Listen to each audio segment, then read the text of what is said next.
자, 여러분 안녕하세요. 전 시간까지 저희들은 기본 계정을 봤죠. 5대 계정에는 어떤 게 있고 5대 계정과의 관계, 기초자본과 기말자본의 관계를 보시고 그 다음에 문제를 풀어보시고 또 정상자산짜리 정말 중요하죠. 자산 차변, 부채자본 대변, 수익 대변, 비용 차변, 이 정상자산짜리는 반드시 기억하셔야 한다. 그걸 가지고 증가할 때는 정상자산짜리 자기 자리에 기재를 하고 감소했을 때는 반대편에 기록하는 것이다 를 봤죠. 자, 그래서 이번 시간에 보실 건 뭐냐면 그 5대 계정의 종류들을 들어가는 거예요. 물론 여기 나온 게 전부는 아니지만 일단 기본적인 틀은 봐두셔야 한단 말이죠. 그래서 계정 분류하는데요. 계정은 5가지죠. 자산, 부채, 자본, 수익, 비용. 그런데 정작 회계를 공부해 보시면 5개 중에 자산이 80%예요. 자산의 양이 가장 많다는 거죠. 그래서 공부를 해보시면 자산이 가장 길어요. 양이 많으니까. 그래서 첫째 시간은 자산부터 보도록 하겠습니다. 먼저 자산의 종류, 즉 재산의 종류는 엄청나게 많은데 먼저 분류하는 첫 번째 방법은 이거예요. 유동성에 따른 분류. 유동성이 뭐죠? 움직임이 있다. 움직임이 있다. 즉 회계는 돈을 다루는 학문이니까 돈의 움직임이 있다. 즉 현금화 속도에 따라서 바꾸는 것을 유동성에 따른 분류라고 해요. 현금화 속도가 좀 더 빠른 것을 유동성, 현금화 속도가 느린 것을 비유동성이라고 얘기를 합니다. 그래서 유동성에 따른 분류는 유동자산과 비유동자산을 나누는 거예요. 어떤 차이죠? 유동자산은 1년 이내에 효익을 창출하는 자산들, 1년 이내에 효익 창출하는 자산을 유동자산이라 하고, 비유동자산은요 1년 이후에 효익이 창출되는 자산들, 1년 지나서 효익이 창출되는 자산들, 그것을 비유동자산입니다. 물론 1년 지나서라는 말은 당해는 안 생긴다는 게 아니라 당해부터 시작해서 1년 지난 후에도 계속 효익이 창출되는 것들, 예를 들면 건물 같은 거, 차량 운반구 같은 거, 비품 같은 거, 이런 것들은 지금 사면 지금부터 1년, 2년 쭉 효익을 창출하잖아요. 즉 1년 넘게 효익을 창출하는 것을 비유동자산, 1년 이내에 효익 창출하는 것을 유동자산이랍니다. 하실 수 있죠. 그래서 가장 먼저는 유동성을 파악하는 유동성 분류. 됐죠? 그래서 항상 유동성이 좋은 것부터 차례대로 기록을 하는 거예요. 재무상태표는. 그래서 첫 번째는 유동성에 따른 분류. 1년 이내 효익 창출하면 유동자산, 1년 이후까지 효익을 창출하면 비유동자산. 됐죠? 해볼까요? 이게 유동성에 따른 분류니까 자산은 유동자산과 비유동자산 나눈다. 자산은 유동자산과 비유동자산 나눈다. 이해가시죠? 이렇게 유동성에 따른 분류는 유동과 비유동. 또 하나의 방법은 더 많이 쓰는 방법인데요. 우리가 이 자산을 보유하는 목적에 따른 분류. 자산을 보유하는 목적에 따른 분류. 이거죠. 먼저 당좌자산. 당좌. 이 당자가 즉시 당자거든요. 즉시 현금화가 가능한 자산들. 즉 현금화 속도가 빠른 자산들.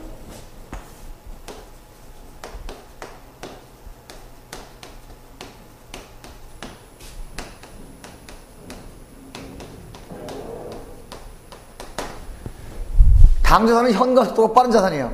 기업이 이 당자산을 가지고 있는 이유는 지급 능력이죠. 지급 능력.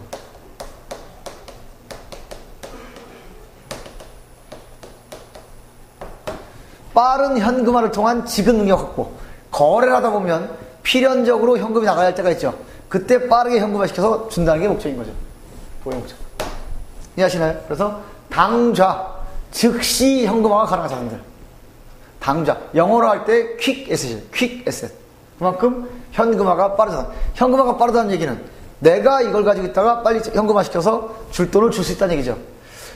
여러분들로 치면 지금 여러분들 지갑에 있는 돈, 또는 여러분들 책상에 놔둔 돈, 그건 언제 쓸 수 있는 돈이잖아요. 또는 내가 마음 먹으면 언제나 뺏을 수 있는 보통예금 통장, 이런 것들을 모두 나중에 보시면 당자산이라고 해요. 핵심은 뭐다? 현금화 속도가 빠르다. 가장 빠르다. 물론 공식적인 정의는 이래요. 공식적인 정의는 당자산은 판매를 통하지 않고도 현금화 시킬 수 있는 유동자산. 판매를 통하지 않고도 현금화 시킬 수 있는 유동자산. 이게 표현하긴 하는데 차라리 여러분들은 당자산, 빠른 현금화가 빨라서 우리가 지급 능력을 확보할 수 있는 그런 목적을 가지고 있는 것이다. 이게 더 나을 겁니다. 그렇죠? 두 번째, 재고 자산. 우리는 보통 재고 그러면 이미지가 희한하게 남은 것 좀 생각하는데요. 남은 거. 아니죠. 재고라는 원뜻은 창고에 있다는 뜻이에요. 창고에 있다. 그러면 창고에 있는 물건은 남은 물건만 남아있나요? 아니죠. 창고에 있는 물건의 거의 대부분은 팔려고 대기 중인 거란 말이에요. 팔려고 가지고 있는 거란 말이에요. 이해가시나요? 그래서 원래 재고라는 건 남았다는 개념이 아니라 팔려고 가지고 있다는 개념이에요. 이해하시죠? 그래서 창고에 있다. 이거는 왜 있다? 우리가 판매 목적으로 가지고 있다. 판매 목적으로 가지고 있는 것을 우리는 재고 자산합니다. 이해할 수 있죠? 자, 비유동에서 첫 번째가 투자자산. 투자자산은 말 그대로 투자 목적으로 가지고 있는 거예요. 투자 목적으로. 투자가 뭔가요? 투자가. 잘 아는 걸 말씀드려도 주관식은 항상 어려워요. 투자란 이런 거 아닐까요? 제가 일정한 자원을 투입해놓고, 이 자원을 통해서 일정한 기간이 경과했을 때 추가적인 수익을 기대할 수 있는 그런 것들을 투자합니다. 그러면 예를 들어서 제가 돈을 맡겨놓고 이자를 받는 것도 투자죠. 제가 주식을 샀다가 되파는 것도 이자고요. 제가 땅이나 토지 샀다가 되파는 것도 투자예요. 이럴 수 있죠. 그러니까 지금 투자해놨다가 나중에 추가적인 수익이 생겼을 때 처분하는 거. 즉 추가적인 수익을 기대할 수 있는 행위. 그래서 투자 목적으로 자산을 가지고 있으면 투자 자산. 유형과 무형은요. 유형과 무형은 성격은 똑같아요. 판매 목적은 아닌데 우리가 영업에 사용할 목적으로 가지고 있는 거예요. 예를 들면 그 슈퍼에 있는 아이스크림 담는 냉장고. 이해하시나요? 또는 우리가 아이스크림 장사라고 하면 아이스크림은 재고산이지만 아이스크림을 나르는 트럭은 파는 게 아니라 사용하는 거죠. 그런 것들을 유형자산이라 해요. 형체가 있으면 유형자산, 형체가 없으면 무형자산. 사용하는 거. 회사에 가면 책상, 의자 있죠. 사용할 거 아니에요. 유형자산이에요. 회사에 있는 컴퓨터 역시 사용하는 거죠. 파는 게 아니라. 물론 컴퓨터 판매사라면 재고산이겠지만 일반적으로는 업무에 사용하는 거잖아요. 이건 다 유형자산이에요. 형체가 있는 거 없는 거. 기타 비유동. 저는 기타란 말을 가장 싫어하는데 기타 비유동이 뭐냐면 예전에는 투자자산이었어요. 근데 몇 가지를 보니까 투자자산이라는 개념은 지금 자원을 투입해 놓으면 기간이 경과해서 반드시 수익이 난다는 얘기 아니라 수익을 기대할 수 있는 게 투자자산이잖아요.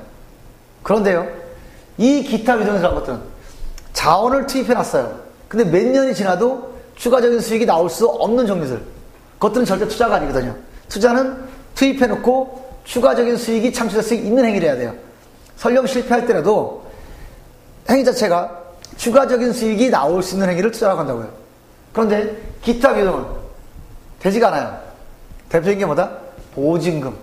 보증금. 자, 저와 여러분이 거래를 하십니다. 제가 여러분들한테 자 1억 원을 드리고 보증금을 맡기고 3년 동안 점포를 빌려 썼어요. 제가 나갈 때 됐습니다. 여러분들이 저를 딱 불러서 어깨를 툭툭 들면서 친절한 중구씨 자네 고생 많이 했지? 보증금이 1억이었던가? 내가 3천만 원 얹어줌세. 1억 3천만 원 줄게. 이렇게는 안 하죠. 보증금 1억 맡겼어요. 근데 3년이 지나도 1억이 똑같죠. 이런 것들을 따로 모아놓은 게 기타 비용이다. 손댈 거 없어요. 하나도 없어요. 간단합니다. 어떤 게 있죠? 전신전화 가입권. 예전에는 집 전화 놓을 때 보증금 맡겼어요. 나중에 전화 반납하면 돌려주는 거죠.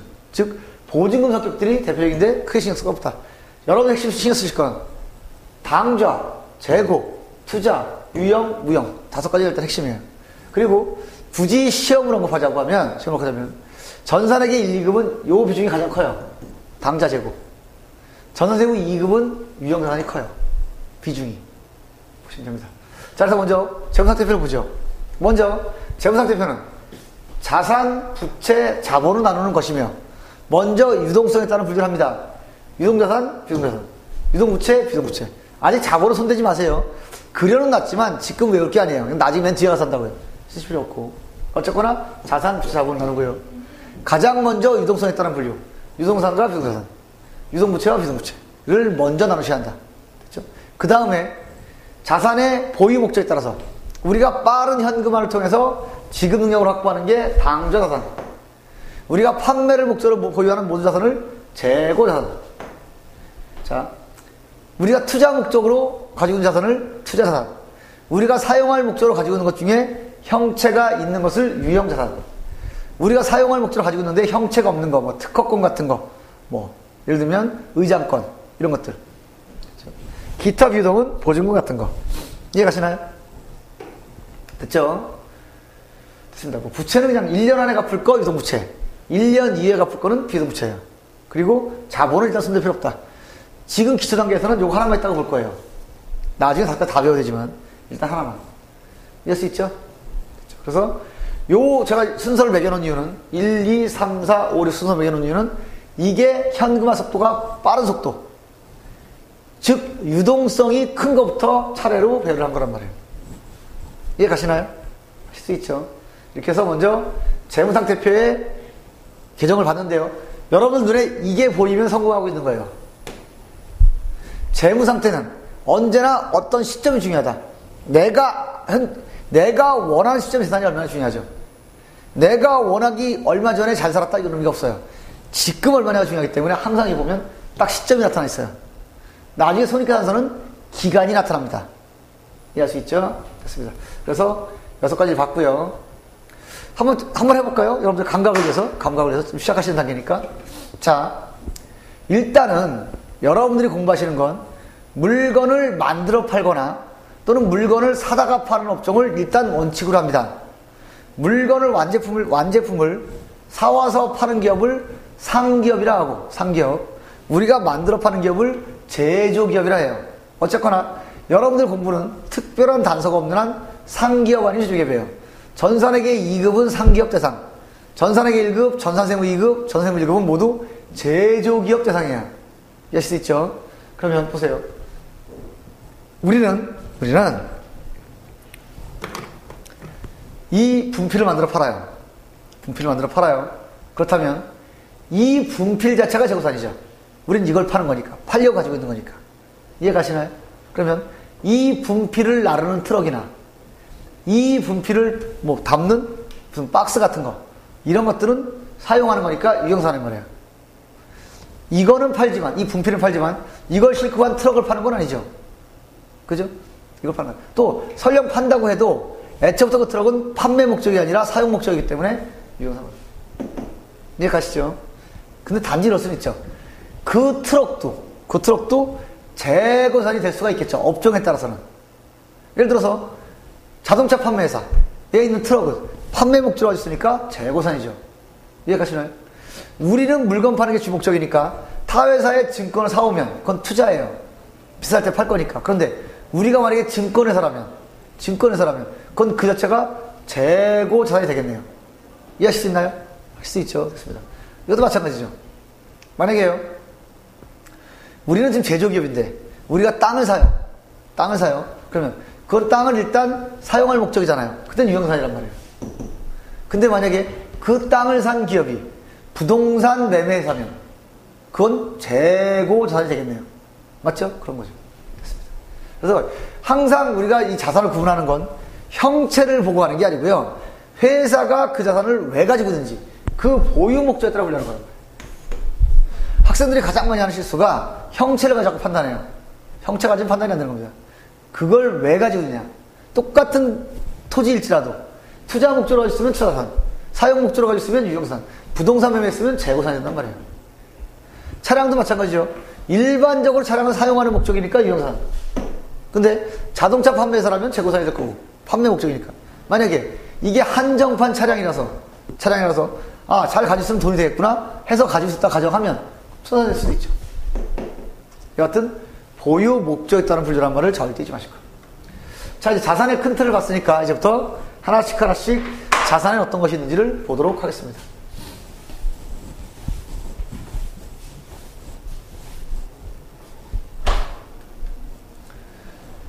자, 먼저 양이 많아서 한 슬라이드 누르니까 일단 유동자산만 넣은 거예요. 유동자산은 당좌자산과 재고산이 있었죠. 그리고 요게 딴 거보다는 글씨가 조금 작을 거예요. 조금. 한 박스에 다 누르니까 조금 작더라고요. 혹시 잘 안 보시면 책에 있는 걸 그대로 카피한 거니까 책을 참고하시면 됩니다. 그렇죠? 그래서 제가 가능하면 이 슬라이드 만들 때 큼직큼직하게 보기 편하게 만들 생각이 만들고 있긴 한데 이런 걸 한꺼번에 보여주는 게 더 의미가 있을 것 같아서 집어넣다 보니까 조금 작아졌어요. 하나씩 해보겠습니다. 현금. 현금. 자, 현금은 자산인가요? 자산이죠. 자산의 저기가 뭐였죠? 미래의 경제적 효익. 미래에 나한테 도움을 줄 수 있는 건 자산이다. 내가 현금 가지고 있으면 원하는 걸 살 수도 있고, 원하는 걸 먹을 수도 있고, 원하는 서비스를 받을 수도 있죠. 그죠?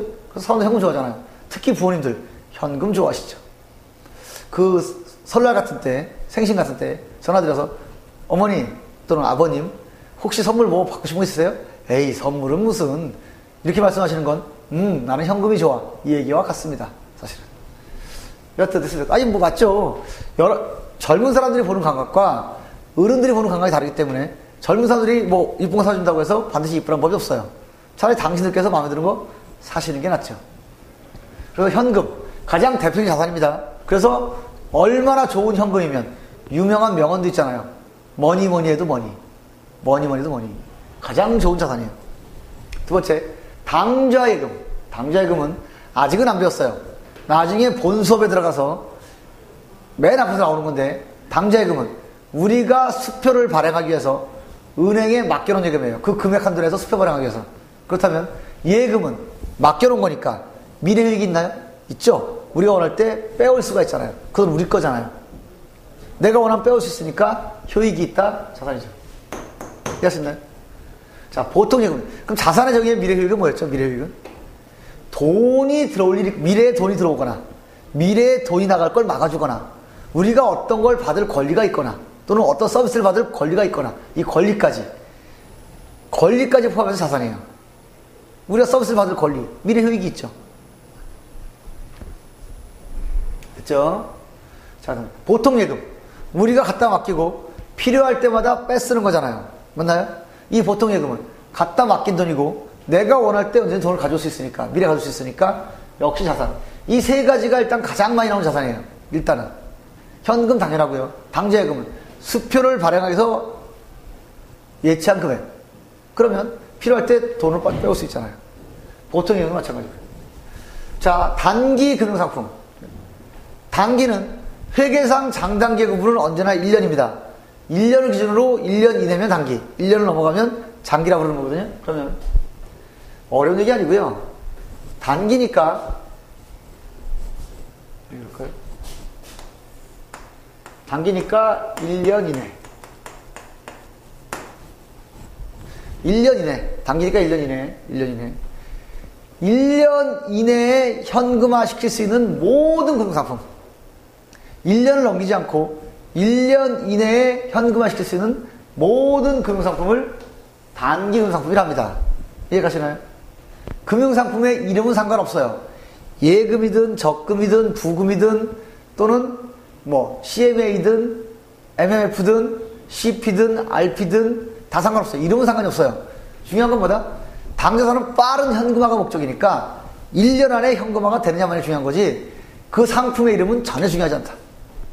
이해하시나요? 그래서 단기 금융상품을 정리하면 단기는 1년이니까 1년 이내에 현금화 시킬 수 있는 모든 금융상품, 예금, 적금, 부금, 뭐 저축, 뭐 CMA, 뭐 CP, CD 다 상관없어요. 이름 상관없어요. 어쨌거나 중요한 건 1년 이내에 만기가 되는 모든 금융상품이 그럴 수 있죠. 그러니까 어쨌거나 계절 과목은 한문으로 되어 있으니까 좀 낯선 계절 과목들은 한문으로 한번 풀이를 한번 해보세요. 그럼 기억하기가 좀 더 좋을 거예요. 그렇죠? 두 번째, 단기 매매증권. 단기니까 역시 1년 이내겠네요. 1년 이내 매매니까 사고 팔 목적으로, 사서 팔 목적으로 가지고 있는 증권.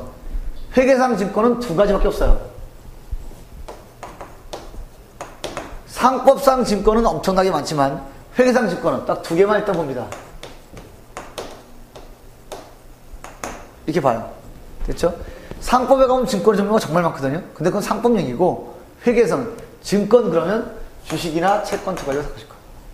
그렇다면 단기 매매증권의 뜻은 뭐예요? 단기 1년 이내 매매 사고 팔 목적으로 가지고 있는 주식이나 채권.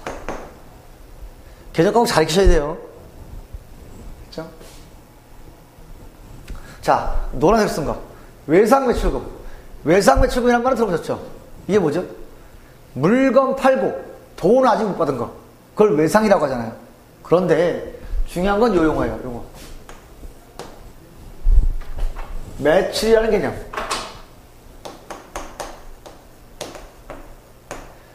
매출과 매입은요, 뭐 일반인들 막 섞어 쓰지만 엄격한 의미의 매출과 매입은 반드시 재고산을 팔았거나 샀을 때만 쓸 수 있는 용어예요.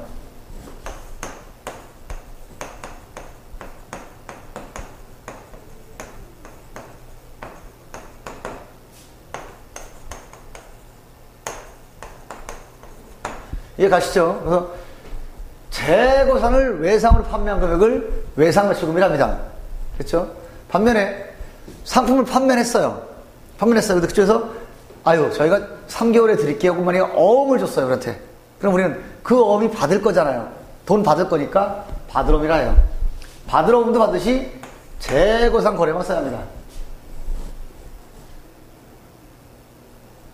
매출의 매입료는 재고산을 사용하는 거고요. 자, 그래서 외상매출금과 받으러움은 둘 다 외상거래인데, 외상매출금은 그냥 구두로만 하거나 아니면 약식 장부에만 써놓는 것을 외상매출금이라 해요. 반면에 받으러움은 법적 강제력 있는 증권인 어음 증서가 오고 하는 것을 어음이랍니다. 그렇다면 똑같이 돈은 나중에 받게 되지만 어떤 게 더 강력한 힘을 가지고 있다? 당연히 어음이겠죠. 어음법이 있는데. 이해할 수 있나요? 됐습니다. 그래서 외상매출금은 반드시 매출과 매입이란 용어는 재고상 거래만 사용하는 거예요. 잊지 마세요. 그러니까 외상매출금이라는 말을 보게 되면 여러분들은 이거는 딴 걸 판 게 아니라 재고상을 팔았구나를 이해하셔야 돼요. 하실 수 있죠. 받으러도 마찬가지고요. 자, 그래서 요 두 가지가 매출을 통해서 발생한 채권이죠. 빚받을 권리. 그래서 요 두 가지를 묶어서 이렇게 부르는 거예요. 매출 채권이라. 매출을 통해서 얻어낸 채권 딱 두 가지죠. 외상매출금, 받으러움. 그러니까 이 세 가지 공통점은 뭐다? 반드시 재고 자산 거래만 사용할 수 있는 개념이다. 그 다음에 나오는 게 미수금이죠. 미수금이 뭐죠? 미수금. 미자가 아닐 미자. 숫자가 받을 숫자예요. 아직 받지 못한 돈이라는 얘기예요. 받지 못한. 성격상 뭐다? 외상이다. 돈을 지금 못 받았으니까 모두 외상이죠. 그런데 왜 외상매출금을 놔두고 이걸 쓸까요? 이거는 재고산 거래 외 모든 외상 미수금으로 구분해 쓰는 거예요. 이해가시나요? 왜 구분한다? 이게 기업의 재고산을 판 건지 딴 걸 판 건지를 구분하는 거예요. 핵심적인 영업에서 나온 건지 아니면 부수적인 것에서 나온 건지를 파악하기 위한 겁니다. 자, 안일 밑자 받을 숫자, 아직 받지 못한 돈. 그러면 미래에 받을 거죠. 자산입니다. 단 보시면 미수금은요, 재고산 외의 자산을 거래하는 건 다 미수금이에요. 재고산을 거래했으면 외상매출금 아니면 받으러움이지만 재고산을 제외한 나머지 모든 거래에서는 받을 게 있으면 미수금을 잡는다. 이해 가시나요? 구분 잘 하셔야 돼요. 처음에요. 외상매출금과 받으러움은 재고산 거래에 쓰는 계정이고, 미수금은 그 외의 거래에 사용하는 자산이다. 단기 대여금, 이게 뭐죠? 단기 1년이니까 1년 안에 회수할 목적으로 빌려준 돈. 단기 대여금. 1년 안에 받을 목적으로 빌려준 돈을 단기 대여금이라 합니다. 만약에 돈을 빌려줬는데 1년 이상 빌려줬어요. 3년 빌려줬어요. 그때는 단기를 장기로 바꾸면 돼요. 장기 대여금. 단순합니다. 선급금.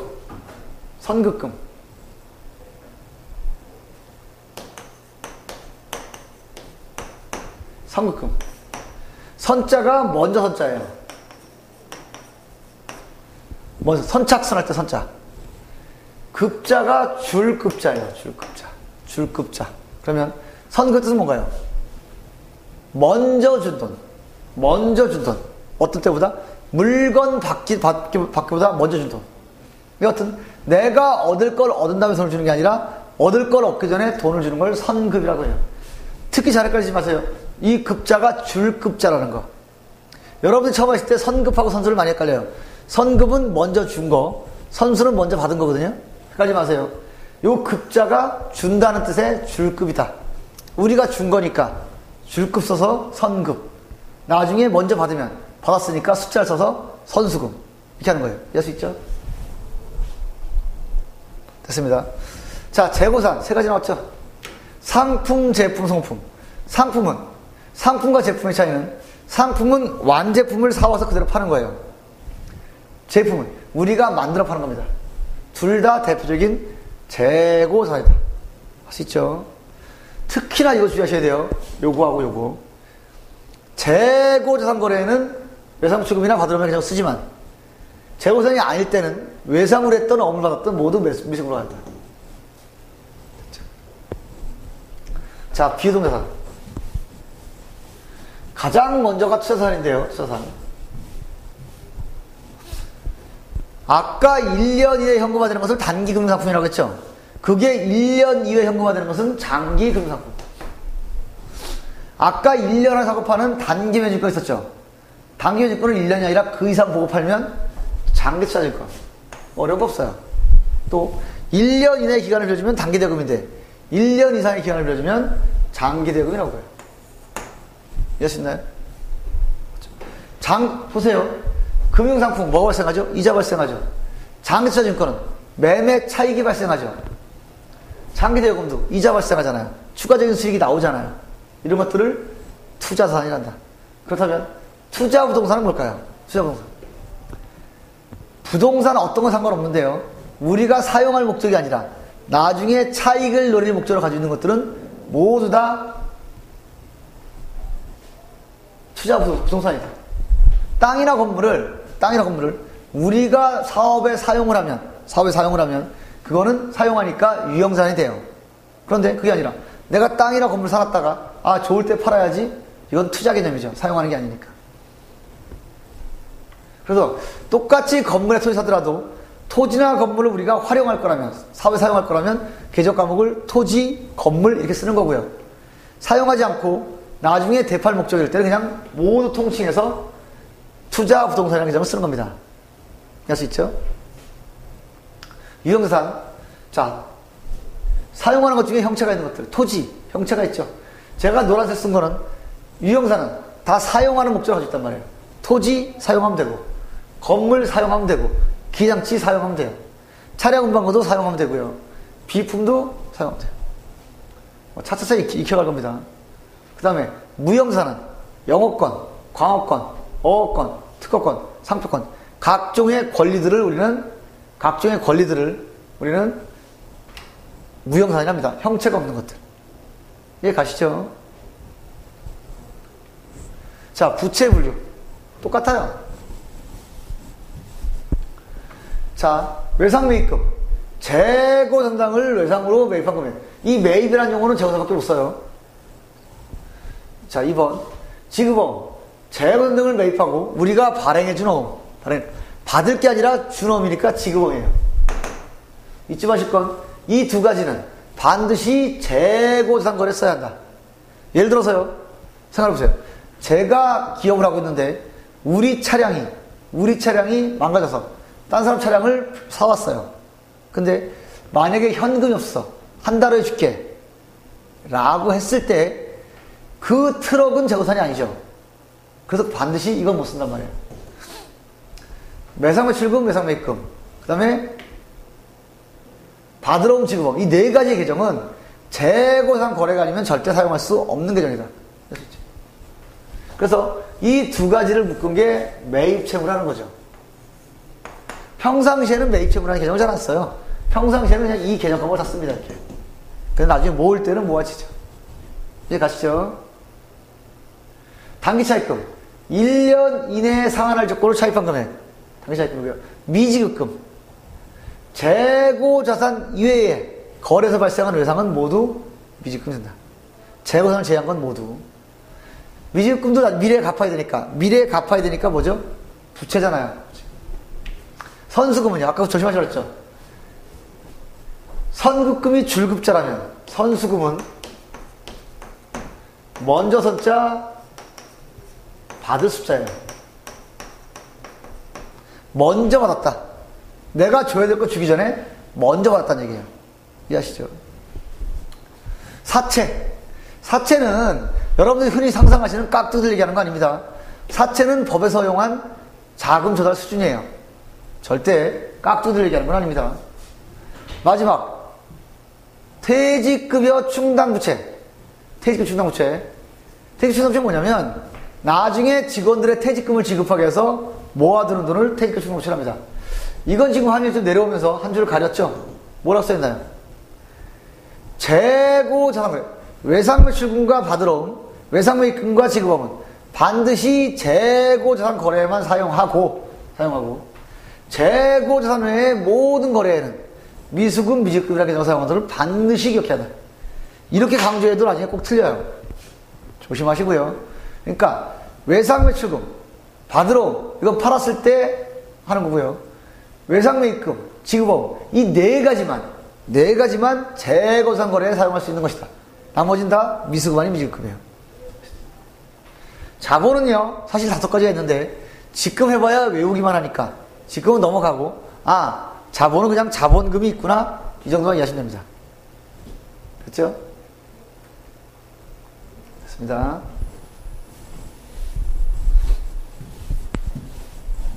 자, 괜히 좋네요. 자본을 일단 자본금 하나로 보고 갈 거고요. 빨리 한번 해볼까요? 다음 계정 과목들을 자산, 부채, 자본을 분류해보시오. 현금 뭐예요? 현금, 자산. 보통 예금, 맡겨놓은 돈이니까 자산이죠. 당좌예금도 자산이죠. 맡겨놓은 돈이니까. 외상매출금, 물건 팔고 돈 받았어요. 지금 못 받았지만 미래에 받을 거죠? 자산입니다. 외상매입금, 물건 외상으로 사온 거. 물건 사왔지만 돈 안 줬으니까 미래에 돈 줘야 한다? 부채죠. 정기적금은요? 정기적금은 당연히 자산이죠. 돈이 되는 거니까. 받으러오면 우리가 받을 거니까, 미래에 받을 거니까 자산. 지급어음은요? 우리가 미래에 나갈 거니까 부채. 소득품은요? 우리가 두고두고 쓰면 편리하니까 효익이 있죠? 자산. 대여금, 우리가 빌려준 돈이죠? 빌려주면 나중에 받게 된다? 자산. 미래에 받게 된다? 자산. 차입금, 돈을 빌려온 거네요. 빌려왔으면 미래에 갚아야 한다? 부채. 자, 단기금상품. 단기금상품은 우리가 가격이 좋으면 팔으려고 다른 회사의 주식이나 채권을 가지고 있는 거예요. 그래서 가격이 올라가면 파는 거죠. 그렇다면 단기금상품, 자산이죠? 팔면 돈 되니까.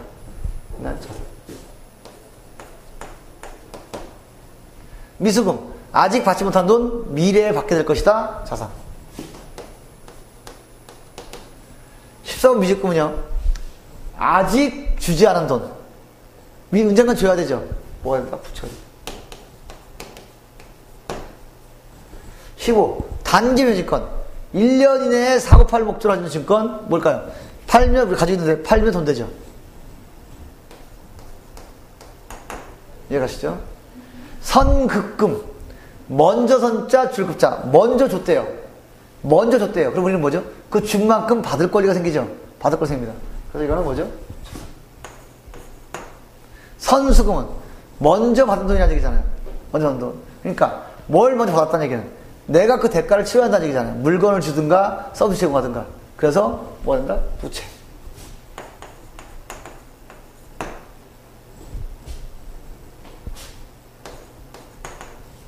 그렇죠? 비품. 우리가 갖춰놓고 쓰는 물품들. 회사로 보면 컴퓨터, 에어컨, 책상, 뭐 이런 것들. 다 비품이죠. 아예 딱 갖춰놓고 쓰는 것들. 갖출 빚자니까. 그러면 이 비품은 회사로 봤을 때 당연히 재산이죠. 당연히 재산이죠, 당연히. 말하는 거는. 차량은 방법. 있으면 도움되는 거니까 자산. 예수금. 미리 거둔 돈이죠. 미리 거둔 돈. 내 거도 아니다. 내 거 아니에요. 다음 달 10일까지 갖다 낼 거거든요. 그러면 그 기간 동안은 부채가 되는 거죠.